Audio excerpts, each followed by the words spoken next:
അങ്ങ് താജ്മഹൽ ചെന്ന് മുണ്ട് പണിക്ക് അങ്ങോട്ട് കുത്തിയാലോ? രാവിലെ തന്നെ കുളിച്ച് സുന്ദര കുട്ടപ്പനായിട്ട് പോണ എങ്ങോട്ടേക്കാണെന്നറിയോ?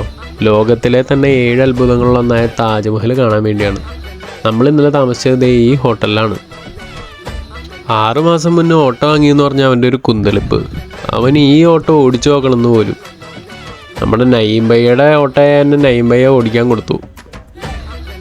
ഇതാണ് നയീം ഭയ്യ, നമ്മുടെ സാരഥിയാണ്. നമ്മൾ ആഗ്രയിൽ വന്നപ്പോൾ എല്ലാ സെറ്റപ്പും ചെയ്ത് തന്നത് നയീം ഭയ്യാണ്. നമ്മൾ 6 പേരും ഈ ഓട്ടോയിലാണ് പോണത്. ഇവിടെ എത്ര പേര് കയറിയാലും ഒരു കുഴപ്പമില്ല. അതാണ് ഇവിടുത്തെ പ്രത്യേകത. UP-കാരുടെ പ്രത്യേകതയാണെന്ന് തോന്നുന്നു. പുറമെ നിൽക്കുമ്പോൾ ആരെയും വിളിക്കാനുണ്ടാവില്ല, പക്ഷെ അവർക്ക് വണ്ടി എടുത്ത് ആരെയും വിളിച്ചുകൊണ്ടിരിക്കണം. താജ്മഹലിലേക്കുള്ള എൻട്രി ടിക്കറ്റ് നിങ്ങൾക്ക് ഓഫ്ലൈൻ എടുക്കുകയും ചെയ്യാം, ഓൺലൈനായിട്ട് എടുക്കുകയും ചെയ്യാം. ഓൺലൈനിൽ എടുത്ത ഒരാൾക്ക് 50 രൂപയാണ് വരുന്നത്, ഇന്ത്യൻ സിറ്റിസണ്. എല്ലാ വെള്ളിയാഴ്ചകളിലും താജ്മഹലിൽ എൻട്രി ഉണ്ടാവുന്നതല്ല.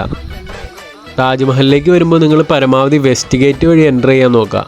ആ വഴി വരുമ്പോഴാണ് താജ്മഹലിൻ്റെ അതിമനോഹരമായ വ്യൂ കിട്ടുന്നത്.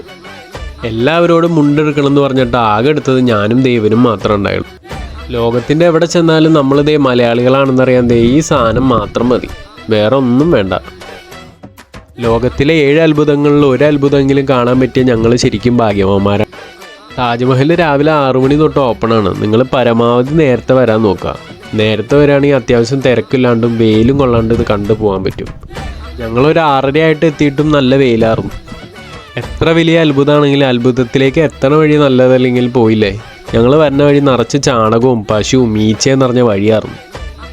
അങ്ങനെ താജ്മഹൽ കണ്ട് നേരെ ഒരു മസാല ദോശ കഴിച്ചു. അപ്പോൾ എല്ലാവർക്കും വീഡിയോ ഇഷ്ടപ്പെട്ടു എന്ന് വിചാരിക്കുന്നു. വീഡിയോ ഇഷ്ടപ്പെട്ട ലൈക്ക് അടിക്കുക, പേജ് ഒന്ന് ഫോളോ ചെയ്യുക. അപ്പോൾ എല്ലാവർക്കും ശുഭദിനം.